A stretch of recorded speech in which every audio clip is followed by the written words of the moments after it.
Here are 5 mistakes making your hyperpigmentation worse. Write yes below if you heard any of these myths. I don't need sunscreen because I don't burn. Natural remedies like lemon juice and turmeric will fade my dark marks. If I scrub hard enough, the pigmentation will come off. Pure vitamin C and retinol together, double glow. If it's not working in 2 weeks, it's rubbish. If you think or wrote yes to any of these, we need to talk. Because these well-meaning but disastrous habits are exactly why your hyperpigmentation keeps getting worse despite you having skin of color. So today, I'm going to break down the 5 biggest mistakes that are secretly sabotaging your skin. And trust me, number 4 is the one that no one talks about. If you want honest, science-backed skincare from somebody who actually formulates for melanin-rich skin, hit the subscribe button right now because we don't do skincare myths here on this channel. Everything is evidence-based and I don't accept payment from anyone ever under any circumstance. So when I recommend a product or a brand to you, it's because the ingredients say so. Mistake number 1, I don't need sunscreen because I don't burn. The classic. People with skin of color think, I never go red in the sun, so I'm safe.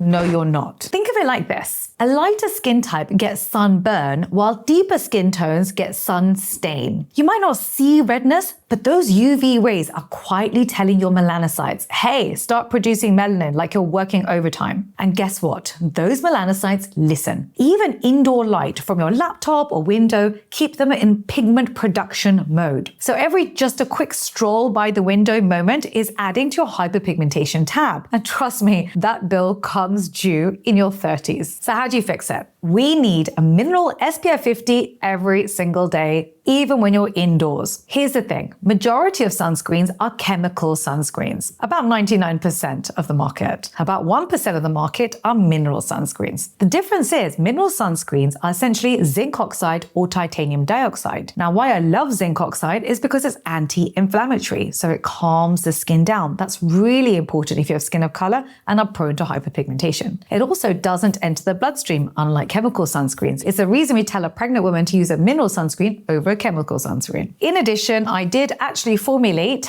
in Zinkable, the world's first mineral sunscreen for skin of color. But when you're formulating for skin of color, it's actually very difficult. To make 17% zinc oxide that looks essentially like chalk look good on brown and black skin is very difficult. We managed to achieve it after about 1.5 years of failure. I also added to this something very special, MELAShield. Those are our trademark stem cells to treat hyperpigmentation, safe for skin of color in high UV index environments. If you have melasma and you're struggling with which sunscreen to purchase, this is the one that I made for you. Mistake number 2, over-exfoliating like you're sandpapering a table. Here's the scene. You buy a glycolic acid toner, you use it, your skin tingles, you think it's working. 2 weeks later, you're red, patchy, irritated, and your pigmentation looks darker. Why? Because the skin barrier is like your bouncer. It keeps the bad stuff out and the moisture in. Over-exfoliate and that bouncer quits. Now, inflammation rushes in, and in skin of color, inflammation equals melanin party. Your skin's reasoning, we're under attack, quick, more pigment for protection. This is how you fix it. If your face stings, flakes, or feels tight, you've gone too far. Use gentle exfoliants like mandelic acid or PHA or lactic acid once or twice a week maximum. Always follow with barrier repair ingredients. Think niacinamide, ceramides, and squalane. And no, lemon juice is not an exfoliant. It's a recipe for chemical burn. Please avoid this from your skin. Now, if you've got skin of color, I formulated this for you. So Exfoliate to Glow is a 5% lactic acid plus 5%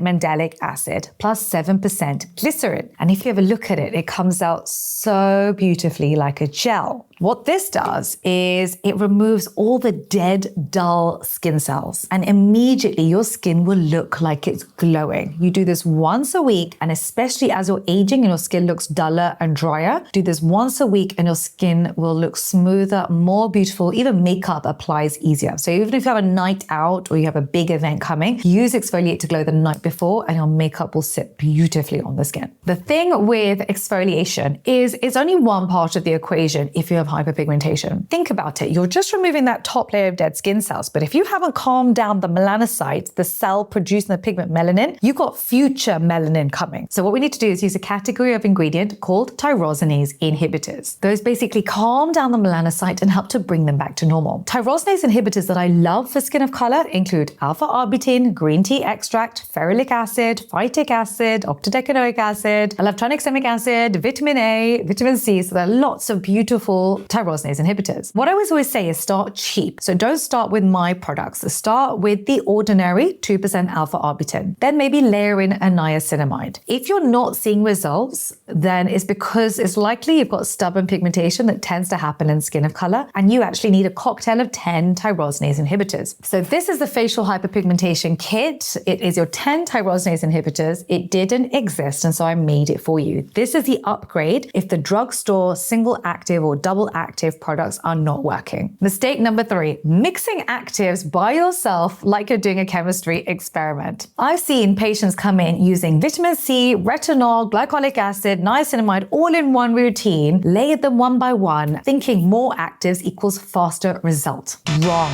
That's like trying to bake a cake by turning the oven to 500 degrees Celsius because you're impatient. What you get isn't cake, it's smoke. Your skin barrier freaks out, it gets inflamed, and again, hyperpigmentation comes knocking. So keep it simple. Go in with your cleanser, followed by your vitamin C derivatives, such as our vitamin C glow serum. Moisturize with tyrosinase inhibitors, such as Sarapet brightening moisturizer. In here, I've put in green tea extract and licorice root. Then go in with your SPF 50, ideally a mineral sunscreen because it's anti-inflammatory. For your PM, you go in with your cleanser that's fragrance-free and very hydrating. Use a brightening serum like tranexamic acid or alpha-arbutin. If you've got the stubborn pigmentation, you upgrade to our facial pigmentation kit, and you seal it all in with a very fatty moisturizer. The thing that people of color forget is that we have less ceramides in our skin than Caucasians. We need more ceramides and we need more peptides, especially as we get older. And that's what I added to our Sarapet brightening moisturizer. Once your skin is calm and stable, then you introduce retinol slowly. Less chaos, calmer melanocytes equals brighter skin. Now with retinol, you want to go in with 0.1% encapsulated retinol plus 0.1% retinaldehyde that works 10 times faster than retinol, plus your vitamin C, plus your coenzyme Q10. You want this all in an airless pump because don't forget retinol is an antioxidant. It oxidizes in oxygen. If you have skin of color, you have to be even more careful because you have to make sure the retinol doesn't irritate your skin. If you're getting irritation and red skin, it can actually lead to more pigmentation. So let me show you what our antioxidant power serum looks like. It's a cushion technology, so you don't get any of that irritation. It's so soothing to the skin, you're going to love it. So whether you're a beginner, an intermediate, or advanced, this is the one to try. Mistake number 4 is ignoring stress, sleep, and hormones. You could be using the best products in the world, including mine, but if you're sleeping 4 hours a night, you're stressed out of your mind, and your hormones are fluctuating like a roller coaster, your skin will not heal. Here's why. Stress equals more cortisol. More cortisol equals more inflammation. Inflammation equals melanocytes go wild. In fact, I would even argue that stress worsens all skincare concerns and all hair care concerns. So what do? Sleep really does come first. When it comes to planning your day out, start with getting your 7 to 8 hours of sleep and work backwards. You want to manage your stress levels, whatever that means for you. Whether it's therapy, walking, journaling, meditation for me is a game changer. I literally meditate morning and night time now that I'm in my 40s. I've been told to do this since I was a child, and I just thought that was something that really wasn't worth my time, and I just couldn't see the benefit in it. And now in my 40s, I feel like I really want to instill this in my own children. So the sooner you get into good habits with understanding what's happening in your body, realizing when your stress levels are increasing. I'll give you an example. This morning, we've already filmed 20 videos, and I could feel my stress levels rising. And Victor behind here was also panicking.